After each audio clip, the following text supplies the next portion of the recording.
the abuse crisis is psychological warfare. Let's get this straight from the very beginning. That's what it was in the run-up to the war in Iraq. I hope we're not in a run-up to a war with Iran, but what you said probably makes sense. This is a completely different issue than what we talked about the last time, because we're talking about the grand jury. The grand jury is a legal instrument.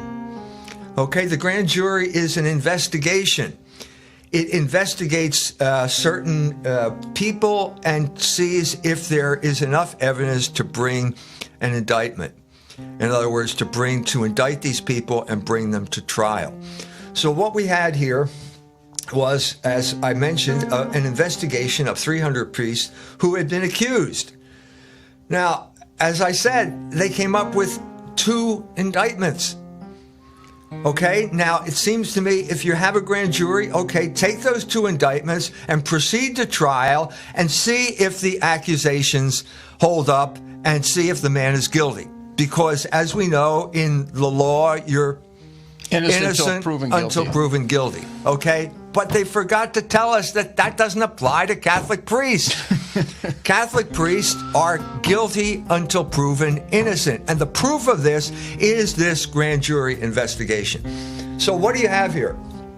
By their own admission, they've got 2 priests out of 300 that have enough evidence to proceed to a trial.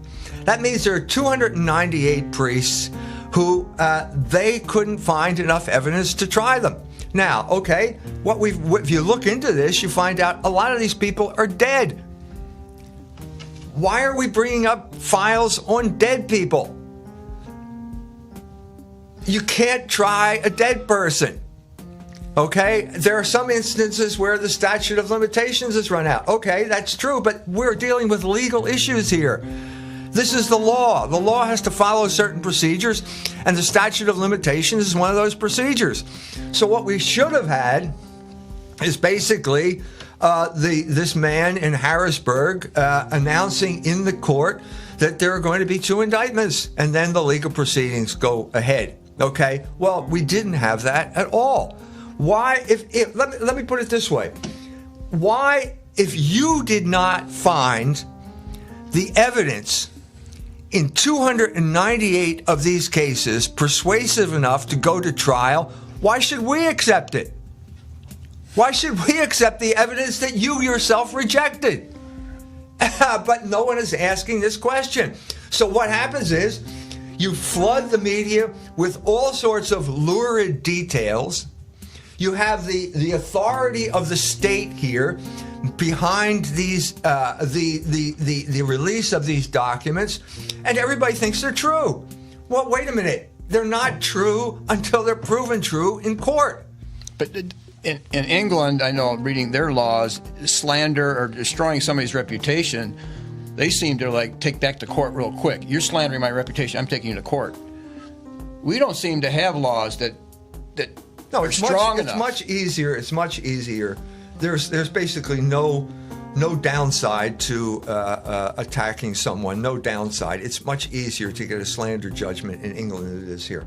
Okay, but we can't. We're talking about an institution that we're attacking here, and I think the point here is that the church, and I'm trying to say the local church, is misreading this. They have a fundamental misreading of what's going on. So this is the South Bend Tribune account of last Saturday, and this is Bishop Rhodes. If the Pennsylvania grand jury report taught us anything, Rhodes said, it's that victims deserve to see the names of their abusers made public for all to see. What are we talking about here? Who said there's a right to do this? What? First of all, you're talking about people who have been accused. You're going to make public all of the names of people who have been accused, but they're not going to go to trial? That means they have no ability to clear their name in public. So you are condemning them, you are destroying their characters simply by publishing the report. Now, why is the bishop going along with this? Why is the church going along with this? I don't understand this. This is psychological warfare against the church. The very proceedings, the way they're going along, is a form of warfare against the church. And it's not the first time either. What we're seeing in Pennsylvania, in Harrisburg, is simply a repeat of what happened in Philadelphia. Okay?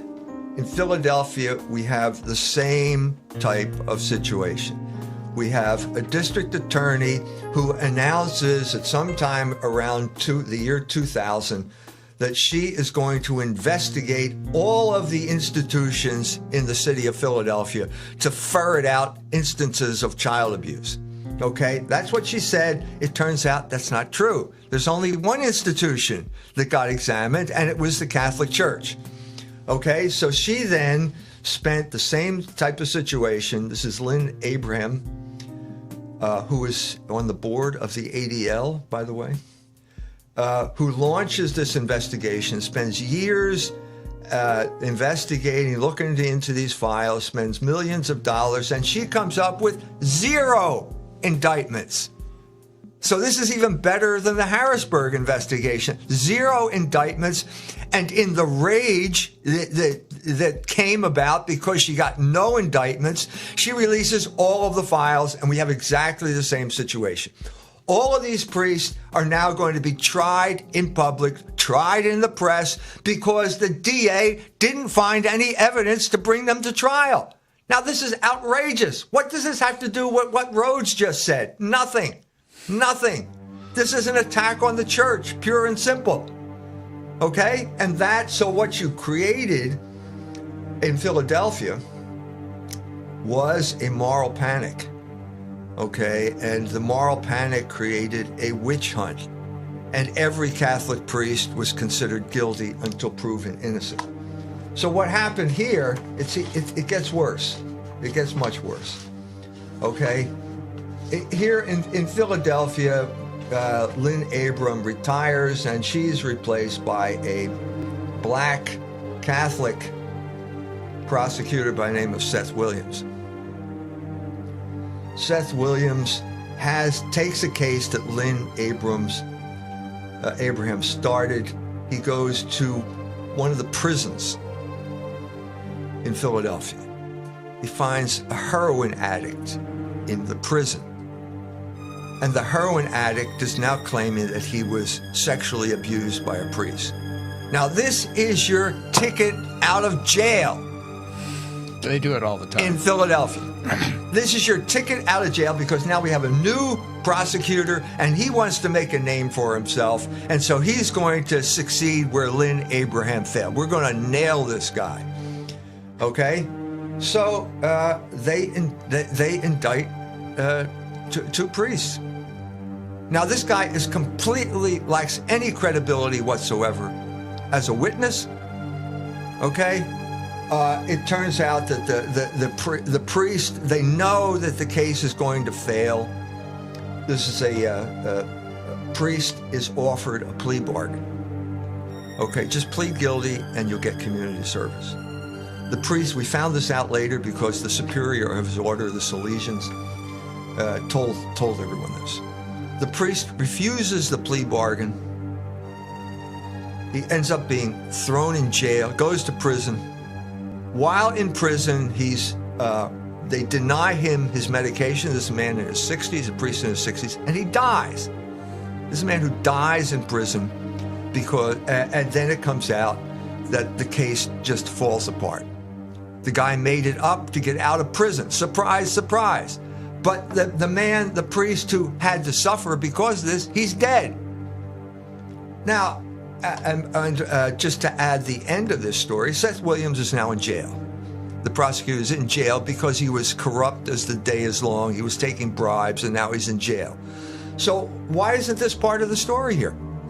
This is the type of outcome that you have from these moral panics. All of those priests were falsely. All of those priests were slandered.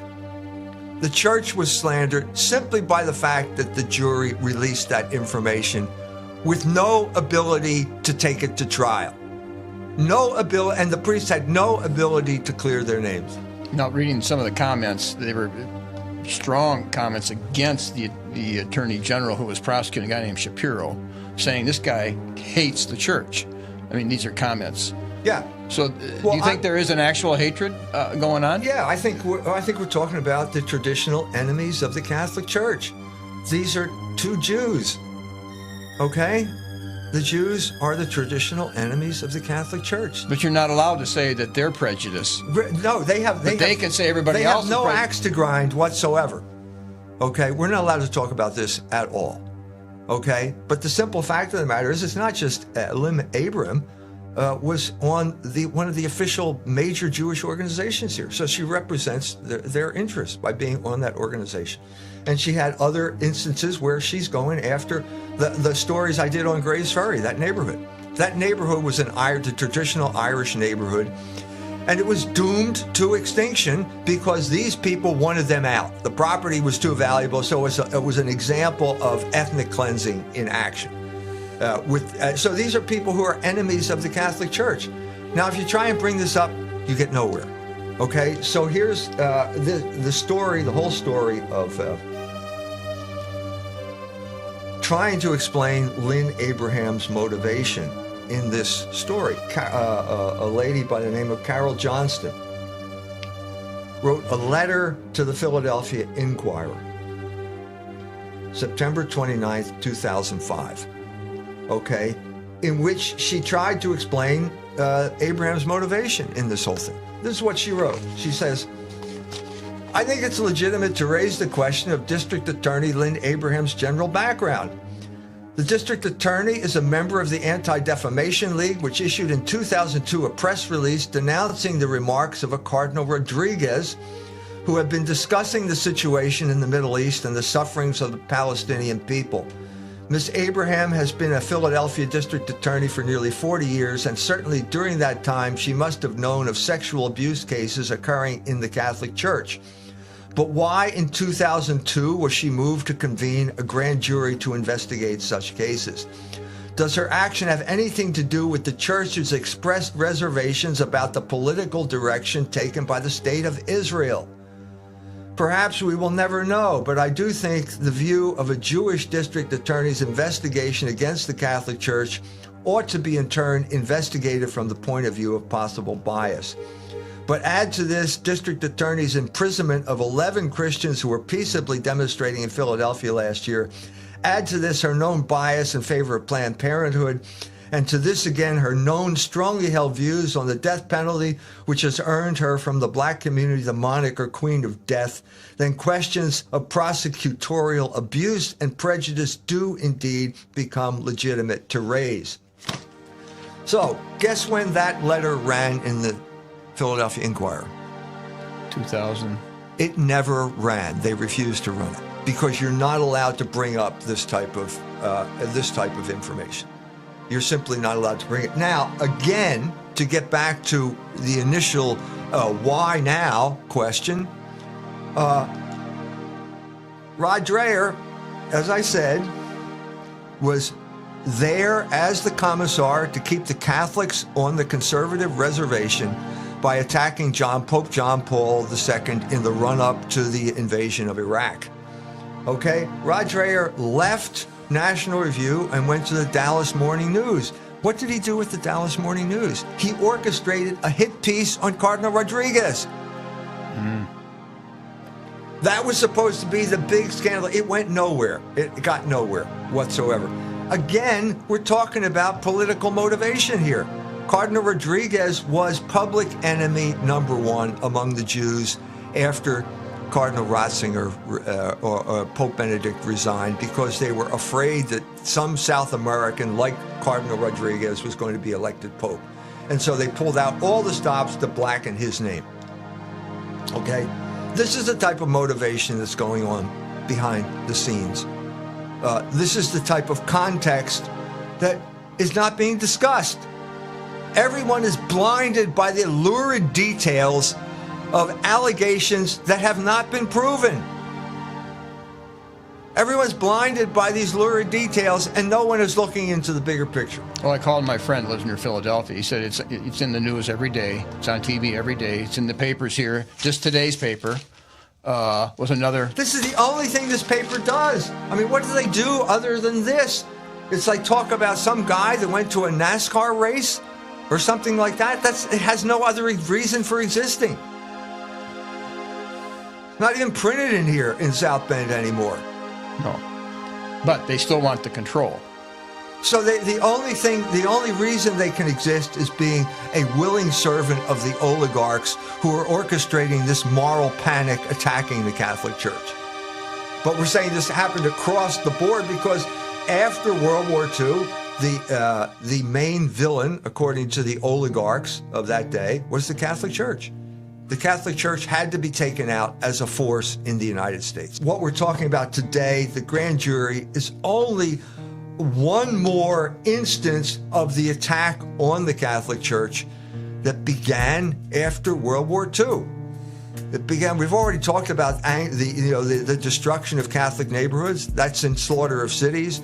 We've talked about the destruction, the subversion of Catholic religious orders through people like Carl Rogers and sensitivity training that took place after Vatican II. That's in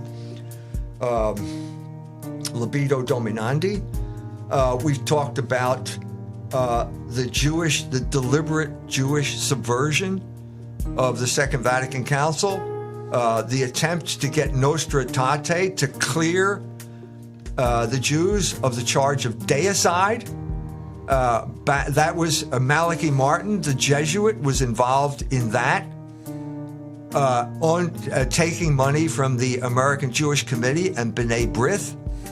We know that happened. We know about the CIA's involvement in the Second Vatican Council through John Courtney Murray. John Courtney Murray working with Harry Luce and Time Life, which was the propaganda ministry for the CIA and for the American regime. John Courtney Murray trying to get the council to approve the separation of church and state, which is completely antithetical to what the church believes in that regard. All of these things were all elements of the psychological warfare campaign that has been conducted against the Catholic Church by the American regime almost from the day after World War II ended. Paul Blanchard's articles, which were collected in the book called American Freedom and Catholic Power, started appearing in The Nation, which is a socialist or Jewish magazine, depending on how you look at it, in 1947. That's 2 years after the war. Well, that was David Wemhoff's main discovery, is that the CIA and the American government thought since we're the superpower, we can best establish our hegemony by infiltrating the Catholic Church, which is located in every city in the world, in a sense. And if we can infiltrate the Catholic mind, then our mind will be all around the world. So what do? You get the Catholics to internalize the commands of their oppressors. And I'm sorry, but I think that's what Bishop Rhodes did. He was completely blinded by the lurid details, which did not lead to any indictment. Led to 2 indictments, but in the overwhelming majority of cases, 298 cases, did not lead to anything. They could not bring these cases to trial by their own admission. So if they can't believe it's credible, why should we believe it's credible? And if we can't believe it, why should Bishop Rhodes believe that it's credible? If they can't bring it to trial, why is it credible?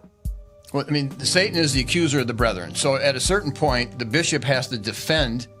Part of his job is to defend his flock from the false accusations of the enemy. Yeah. Well, guess what? The Catholic Church doesn't have any enemies anymore. Everybody loves us. The Jews love us. They're not our enemies anymore. They're our friends.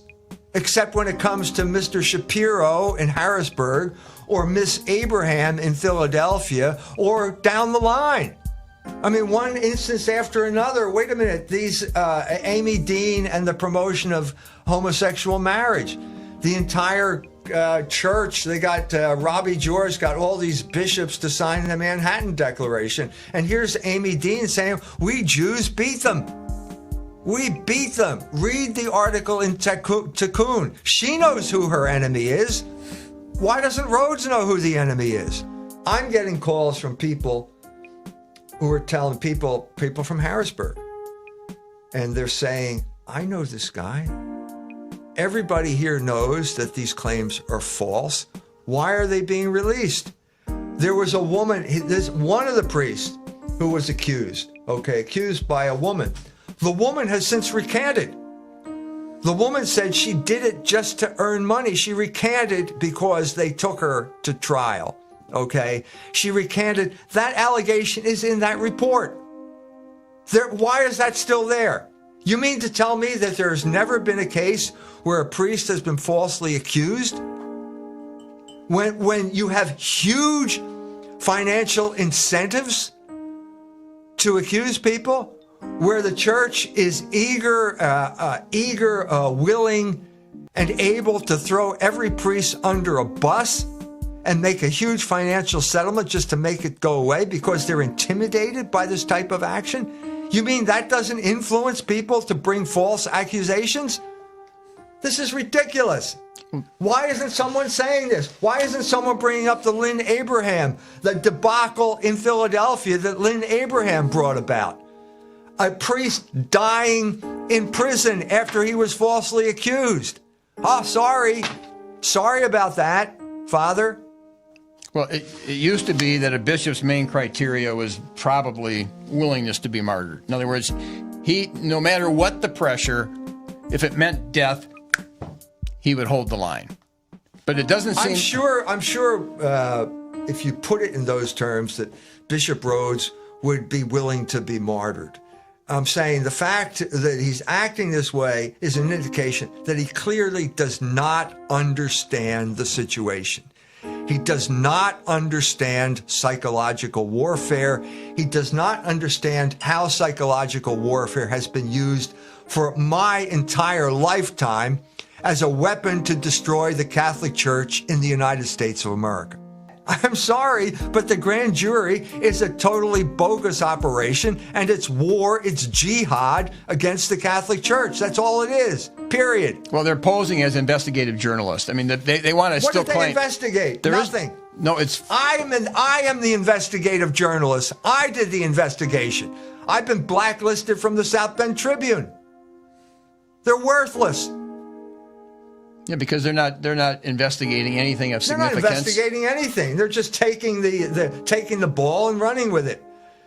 Is there some? And so now, what's Rhodes going to do? He's going to release the names of priests who have been accused. Well, why? Wait a minute. Accused is not the same as convicted. Don't we know this? So why are you issuing the names of people who now cannot or will not be able to clear themselves in the court of public opinion? Your reputation is over now. I mean, the two highest saints are, theologically are Jesus and St. Paul. They're always in court under false accusations. Paul would say, but you can't prove the charges. And who brought these false accusations against Paul? Well, the Jews always did. Who brought the false accusations against Jesus Christ? The Jews did. Well, this is the gist of my book, The Jewish Revolutionary Spirit. These people turned on Logos at the foot of the cross, and they've been social revolutionaries ever since.